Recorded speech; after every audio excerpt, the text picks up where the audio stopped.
Hello बच्चों, स्वागत है आप सभी का मेरे अपने YouTube channel NCERT school coaching classes में। इस वीडियो में मैं बचे हुए दोनों प्रश्नों को बताने वाला हूं। इसके बाद डायरेक्ट अध्याय 4 पे चलेंगे, क्योंकि अध्याय 3 मैंने पहले ही कंप्लीट करा दिया है, तो अध्याय 3 के प्रश्नों को दोबारा नहीं देखेंगे। सीधा अध्याय 4 के जो प्रश्न छूटे हुए हैं ना, वहाँ से हम शुरू करने वाले हैं। तो आप लोगों की स्कूलों में भी अध्याय 3-4 तक के तो तैयारी आप लोगों को करा दिया होगा, या फिर उतना तक कंप्लीट करा दिया होगा। नहीं हुआ होगा तो आप लोग मेरे वीडियो को देखकर अच्छे से तैयारी कर सकते हो। तो जो बचे हुए दो प्रश्न हैं, इनको चलो हल कर लेते हैं।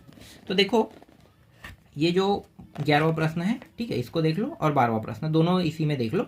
मैं इसके बाद इसका हल बताता हूँ। ये बहुत सरल और बहुत छोटा प्रश्न है, बहुत आसानी से हल होने वाला प्रश्न। तो जो प्रश्न है, पहले मैं यहाँ पे लिख लेता हूँ। 11वां प्रश्न,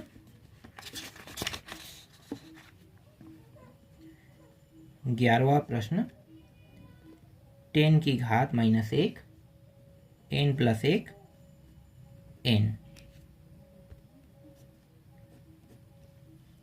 फिर माइनस 10 की घात -1 1 + 2 n + 1, इसके बराबर π/4। हमें क्या करना है, सिद्ध करके लाना है। नीचे में संकेत भी दिया है, तो हमें पता है जो संकेत दिया है उसके बारे में, है ना, तो उस संकेत को लिखने की जरूरत नहीं है।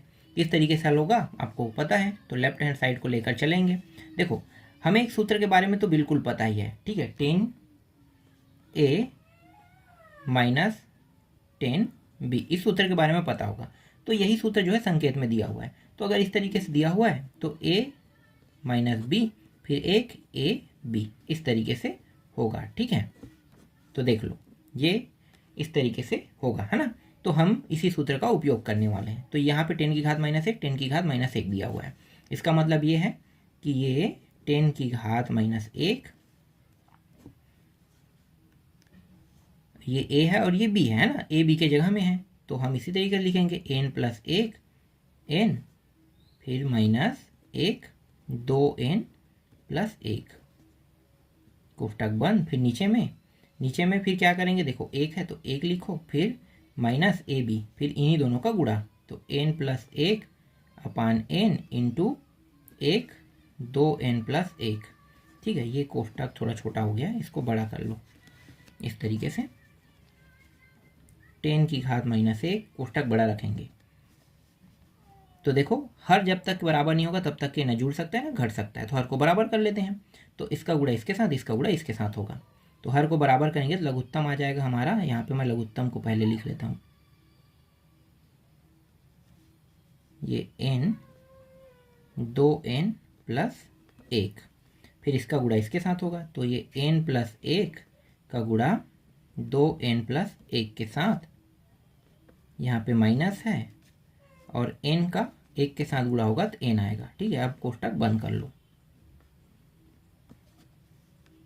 यहाँ पे देखो कुछ नहीं, मतलब 1 है, तो इसका भी लघुत्तम तो सेम आएगा, ठीक है। ये दोनों गुणा होगा, गुणा हो के साथ इसके साथ गुणा होगा, तो लघुत्तम नीचे वाला का सेम है। तो पहले मैं नीचे वाले को लिख लेता हूँ, तो n 2n + 1।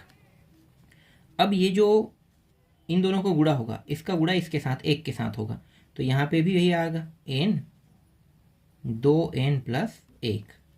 और यहाँ पे देखो ये माइनस है तो ये वाला प्लस रहेगा ना सूत्र में, यहाँ पे थोड़ा ध्यान देना। ये माइनस है तो ऊपर माइनस नीचे प्लस रहेगा, ठीक है, वरना ये पूरा गलत होने वाला था अभी। अब यहाँ पे प्लस, फिर इसका गुणा इसके साथ, तो मतलब यही आएगा, तो n + 1, बस इस तरीके से। तो 10 की घात -1, ये और ये दूसरा और चौथा सेम है, तो हम इस सीधा का क्या करते हैं, कटा देते हैं, ठीक है। तो ऊपर वाले को गुणा कर लो, ऊपर वाले को गुणा करेंगे तो ये 2n का वर्ग हो जाएगा, फिर इसका गुणा इसके साथ होगा 1 के साथ, तो 2n हो जाएगा, फिर 1 का गुणा n के साथ होगा तो ये n आएगा, फिर 1 का गुणा 1 के साथ होगा तो 1 आएगा, फिर -n,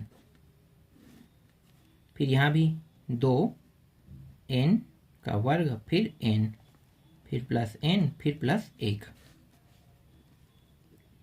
10 की घात -1 2n का वर्ग, ये और ये कट जाएगा, 2n, फिर +1 2n का वर्ग, यहाँ पे ये दोनों जुड़ जाएगा, 2n + 1। देखो ये सेम है, ये सेम होने के कारण कट जाएगा। यहाँ पे 10 की घात -1 और ये पूरा क्या है, 1 हो गया, ठीक है। 10 की घात -1 इसको हम कैसे लिख सकते हैं, इसको हम लिख सकते हैं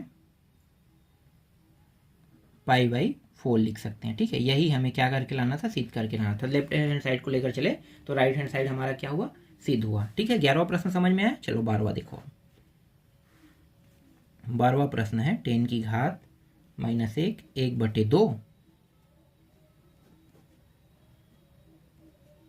10 की घात -1 1/k फिर बराबर π/4। इसमें हमें सिद्ध नहीं करना है, हमें यहाँ पे ये जो k दिया है ना इसका मान निकालना है। बहुत आसान है, हमें वही सूत्र लगाना है जो अभी हमने 11वां में लगाया है। ठीक है, क्योंकि देखो दोनों 10 है तो हम आसानी से वही सूत्र लगा सकते हैं। तो लगाओ 10 की घात -1 बड़ा कोष्टक ले लो इस तरीके से 1 2 यहाँ पे प्लस है मतलब 1/k प्लस में आएगा।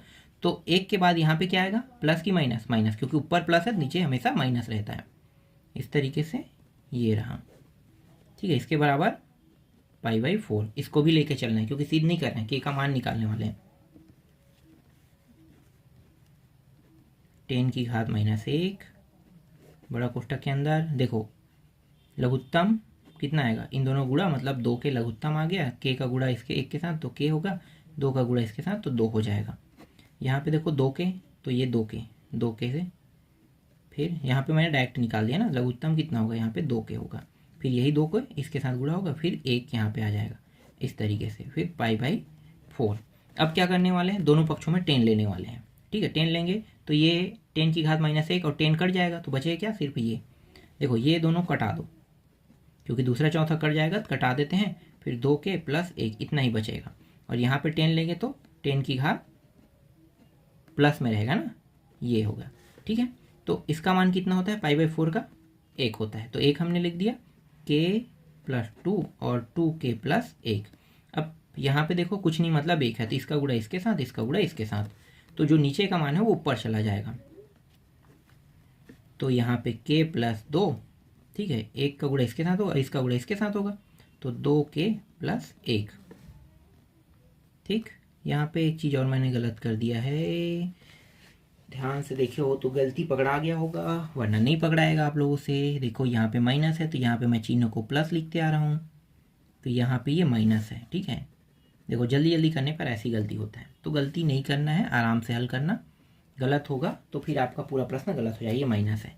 ठीक है, अब इस k को इस पार ले जाते हैं तो ये 2k इस साइड आके ये -k हो जाएगा। यहाँ पे 2 है, इस -1 को यहाँ पे लेकर आएंगे तो ये प्लस हो जाएगा, है ना। जब ये अपने साइड से दूसरे साइड जाता है तो उसके चिन्ह हमेशा बदल जाते हैं, तो बदल गया समझो, तो ये 3 हो गया और यहाँ पे घट के k हो जाएगा। ठीक है, 2k से 1k हो जाएगा, तो k का मान कितने आया, 3। यही क्या है, इस प्रश्न का उत्तर है। ये जो 12वां प्रश्न है, जैसे ये कंप्लीट हुआ इसके बाद ये पूरा प्रश्नावली भी कंप्लीट हो गया और साथ ही साथ ये अध्याय भी कंप्लीट हो गया। अब मैं आप लोगों को इसके बाद सीधा अध्याय 4 के प्रश्नों को बताऊंगा। अध्याय 4 के जो प्रश्नावली बचा हुआ है ना, क्योंकि मैंने 1-2 प्रश्नावली पहले ही कंप्लीट करा दिया है, उसके बाद के जो प्रश्नावली है उनको बताऊंगा।